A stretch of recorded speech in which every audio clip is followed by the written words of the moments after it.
प्रणाम मित्रों। तो चलिए आज हम लोग सब आँखों की आंसू उजले नामक कविता को पढ़ेंगे। इसके पूर्व हम लोगों ने चाक तुझको दूर जाना नामक कविता को पढ़ा था। उसी का अगला भाग है सब आँखों के आंसू उजले। और इस कविता की भी रचना महादेवी वर्मा जी ने की है। और यह कविता भी आप लोगों को जैकबोर्ड क्लास 11th के अंतर्गत ही पढ़ना है। तो चलिए इस कविता को हम लोग पढ़ते हैं। सब आँखों के आंसू उजले, सबके सपनों में सत्य पला। जिसने उसको ज्वाला सौंपी, उसने उसमें मरकंद भरा। आलोक लुटाता व घूल घूल देता झरिया सौरभ बिखरा। दोनों संगी पथ एक, किंतु कब दीप खिला कब फूल जला।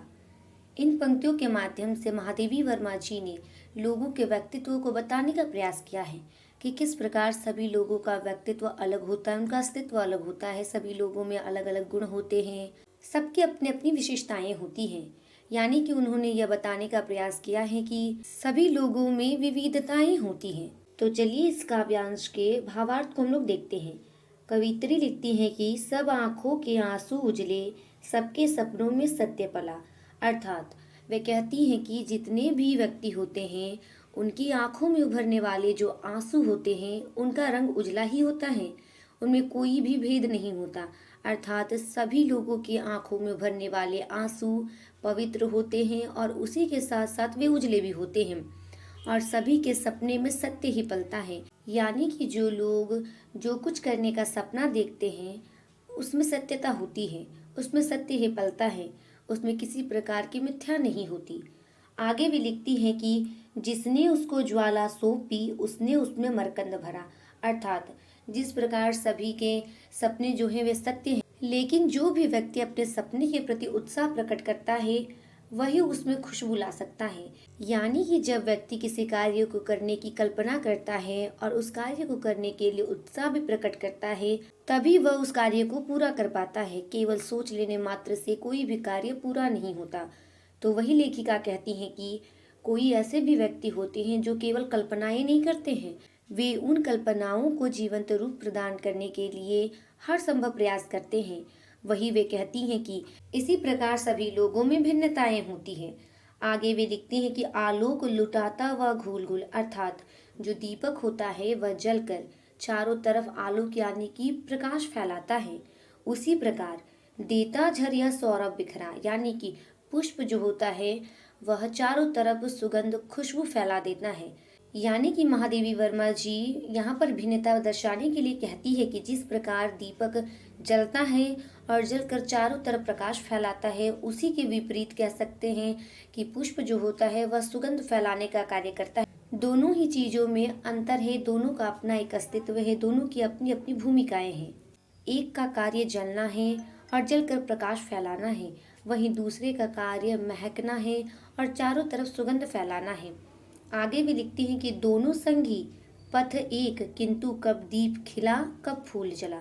अर्थात वे बताती हैं कि दोनों संगी हैं, दोनों का पथ भी एक है, किंतु कभी ऐसा नहीं हो सकता कि दीप जो है वो खिल सकता है और फूल जल सकता है, क्योंकि दोनों का अपना अपना अस्तित्व है, दोनों के अपने अपने पृथक कार्य हैं। एक का जलना है तो दूसरे का महकना है। इसी प्रकार इस विश्व में सभी मानवों में अपनी अपनी विशेषताएं हैं, अपने अपने गुण हैं और सभी लोग अपनी अपनी विशेषताओं के कारण ही एक दूसरे से भिन्न होते हैं। यहीं पर उनका पहला पद समाप्त होता है। तो चलिए हम लोग इस कविता के दूसरे पद को पढ़ते हैं। वह अचल धरा को भेंट रहा, शत शत निर्झर में हूँ चंचल। चीर परिधि बना भू को घेरे, इसका नित उर्मिल करुणा जल। कब सागर उर पाषाण हुआ, कब गिरी ने निर्मम तन बदला। इन पंक्तियों में महादेवी वर्मा जी ने प्रकृति के माध्यम से मानव जीवन के सत्य को उद्घाटित किया है। वे बताती हैं कि सबके अपने अपने गुण होते हैं और किसी के बाह्य आवरण को देखकर हम उसके अंतर मन का पता नहीं लगा सकते।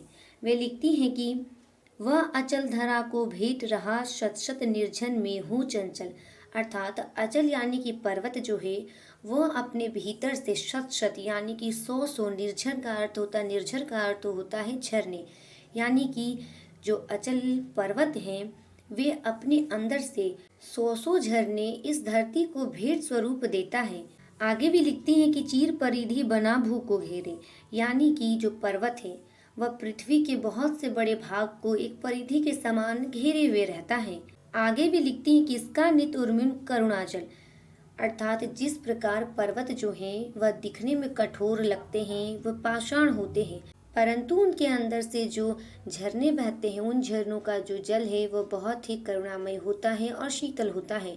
यानी कि कवयित्री इन पंक्तियों के माध्यम से बताने का प्रयास करती हैं कि कोई भी कठोर दिखने वाला व्यक्ति भी मर्मस्पर्शी हो सकता है, उसके हृदय में भी करुणामय भावनाएं हो सकती। इसीलिए हमें कभी भी कठोर दिखने वाले व्यक्ति को देखकर उसे कठोर नहीं समझना चाहिए, क्योंकि बाह्य आवरण को देखकर आंतरिक मन का पता नहीं लगाया जा सकता। जिस प्रकार पर्वत बहुत ही कठोर होते हैं परंतु उनसे करुणामय और पवित्र जल की धाराएं बहती हैं, उसी प्रकार कठोर दिखने वाले व्यक्ति के अंदर भी करुणामय भावनाएं हो सकती हैं। आगे वे लिखती हैं कि कब सागर उर पाषाण हुआ, अर्थात कब सागर का जो उर यानी कि हृदय है वह पाषाण यानी कि पत्थर के समान हुआ है, और कब गिरी ने निर्मम तन बदला, यानी कि कब गिरी अर्थात पर्वत ने अपना जो कठोर शरीर है वह त्याग दिया और अपने कठोर शरीर को एक कोमल शरीर में परिवर्तित कर दिया। यानी ना ही सागर अपने हृदय को पाषाण के समान बना सकता है और ना ही पर्वत अपने कठोर शरीर को बदल सकता है। इन दोनों परिवर्तन का होना असंभव जान पड़ता है। ये दोनों परिवर्तन हो ही नहीं सकते, इन दोनों परिवर्तन के होने की कोई गुंजाइश ही नहीं है। इसी के माध्यम से कवित्री बताती हैं कि सभी लोगों के अपने अपने गुण होते हैं, सबका अपना अपना अस्तित्व होता है, सबका अपना अपना व्यक्तित्व होता है। वह अपने ही व्यक्तित्व को कभी नहीं त्यागते, वे सदैव अपने व्यक्तित्व को सुरक्षित रखते हैं और अपने अस्तित्व को उसी रूप में बनाए रखते हैं।